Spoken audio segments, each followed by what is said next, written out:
Assalamu alaikum, this is Abdul Wakil Nazari and I would like to welcome you RUE Learning of Economics Department of Rana University. The subject that I'm going to discuss about, that is organization behavior. Organizational behavior, this subject is allocated for students of fifth semester. Now in this subject we're going to study almost 7 chapters. Now today is the first lecture.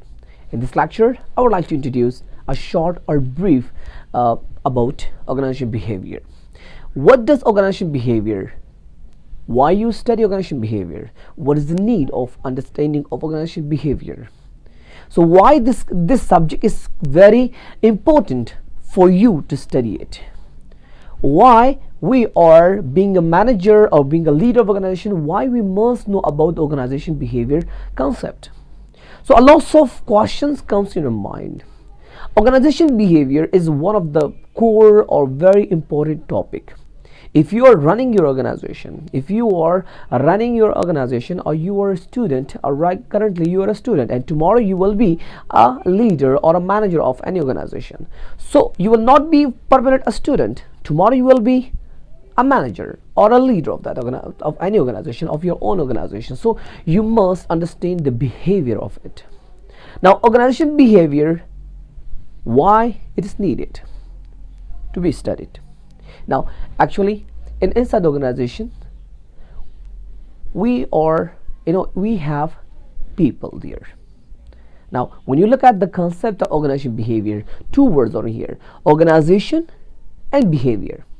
Now it means that we are understanding the behavior specifically, particularly an institution or organizational perspective. Now we understanding the behavior of employees, we understanding the behavior of workers, we understanding the behavior of your workforce. Now that is compulsory to understand the behavior of your employees within your organization, because the time has changed. Because the time has changed, it is not the time that you are ordering your employee as a slave. Now you have to take care of your employees, your main power. If you're not taking care of your main power, so that definitely they will not give you their 100% best. So that if you want them to give you 100% best of their careers, so you have to understand their behavior. Now organization behavior, we are understanding in here. This subject is based on individual and group dynamics and structure of understanding the individual behavior and group dynamics, and as well as the structure of organization. Now in here what we can say that individual, group dynamics and structure, three things in here comes at. In organization behavior, three things we are mostly analyzing that. In the beginning of the chapters we are focusing on individual, then later on we are focusing on group dynamics, and at last we will have focusing on structure. Now when you're talking about individual behavior, interactions we have, communication we have. So how do you know that? How do you know them? How you have to analyze their behavior, their inner core value, their motivation, their work value. How you can identify them that they are made for this work. Now you must have interpersonal skills so that you understand your employees. Now individually, many employees they love to work in individual, and many employees they love to work in group dynamics. Now those employees who work individual, their performance will be different, and those employees who work in a group, their performance must their work of enthusiasm is completely different. And some people they desire to work individual, and some people they say that they love to work with a group of people. Now here now it is up to you, being a manager, being a leader of organization, you must understand your employees, which employees having the capacity to handle the individual task, and which one is the capacity to handle the group task.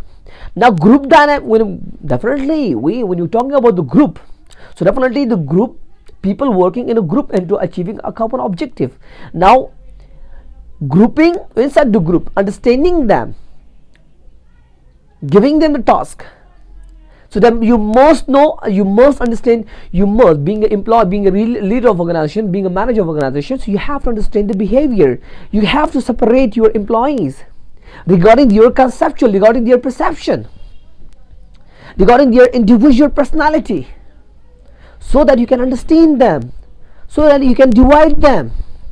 That's important for that.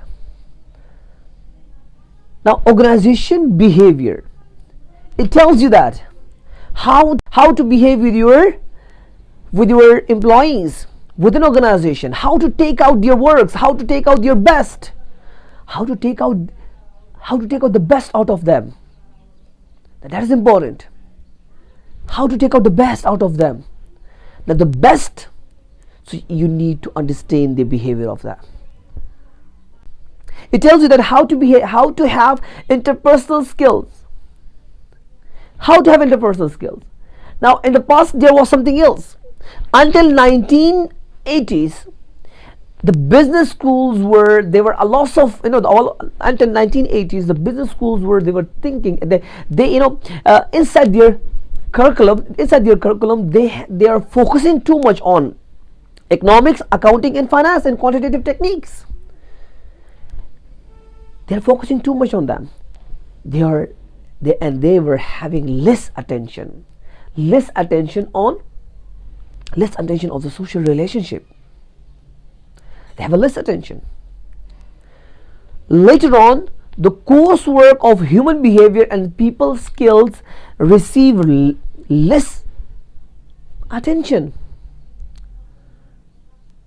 That's why the performance of any organizations is affected, because they have less attention on employees, their behavior, because human beings are full of emotions, because they are not static, they are dynamic, they are changeable. Human behaviors are changeable. They are not static. They are not, we can say that it's not a machine, because they all have a senses. So you have to behave according their sense. Now if you get a coursework in a human behavior and people skills receive less attention. 1980s, the business schools were focusing on too much. They were focusing on too much on what? On accounting subjects, economic subjects, finance subjects, and relative quantitative techniques of their. They have much focus on these things rather than on a social, rather than they have a people skills, rather than any human behavior skills. They have less attention on them. Over the past 3 decades, however, business faculty have come to realize the role of understanding human behavior plays to determining a manager's effectiveness. Now, over the past 3 decades, business faculty, they came to realize that the role of understanding human behavior is a vital role for managers, to determine the manager's effectiveness. Now later on they have started focusing on that the main power, the human behavior, human is the most important tool for them rather than quantity. If my main power, if my workforce is not able to perform, how I should go for the quantity? If you remember the Hawthorne study, in Hawthorne study, after the investigation, after the survey, after research in the Hawthorne study,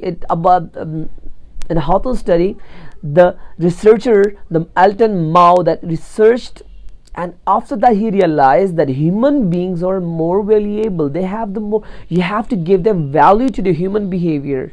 You have to give the value to the human rather than to the work activities. Now human behavior is the most important thing. That now developing managers, you know, developing managers interpersonal skills also help organization to attract the keeping high performance. What I can say that developing managers interpersonal skills also helps organization attract the keep high performing employees. Now if your top managers, if your managers, they understand the interpersonal skills, they have the, if they have the knowledge of interpersonal skills, they will be able to, and they will be able to maintain the maintain or retain their effective manpower. If your top management, if your managers did not understand the role of interpersonal skill, how they can maintain the workforce. The most important thing is that your workforces today, your organization effectiveness is depend on the workforce. It totally depends on your workforce. The more you invest on your workforce, and the more they give back with what hard working, they return, they give you back. You know, a recent survey of 100 of workplace and more than 200,000 respondents showed that the social relationship among the co-workers and supervisors were strongly related over job satisfactions. The recent survey says that the relationship between the co-workers and supervisors having increased the employee job satisfaction, having highly significant effect on employee job satisfaction. So interpersonal skills of who? Of your supervisor, of your manager, of your leader. The skills, interpersonal with the co-workers, if they have properly correlated, if the employees are positively correlated, and the environment is cooperative environment, so definitely organization will succeed and definitely the performance will increase. If there is a less attention of employees, so definitely employees will give less attention to the working activities. Look, positive social relationships are more associated with the lower stress at work and lower intention to quit. The thing is that if the managers and co-workers,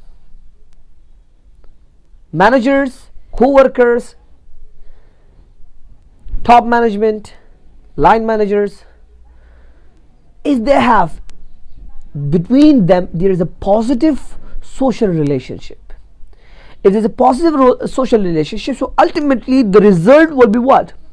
There will be lower stress at work, and as well as lower intention to quit. They will have a lower intention to quit the place. They will have a less intention to quit the place. So it means that having a managers with the good interpersonal skill is likely to make the workforce more pleasant, which in turn makes it easier to hire and keep qualified employees. You know, managers with the good interpersonal skills, they're likely to make the workforce more pleasant. If they have a good interpersonal skills with the co-workers, so what will happen? That the workplace will be more pleasant, and it will be easier for a manager to hire a very qualified candidates.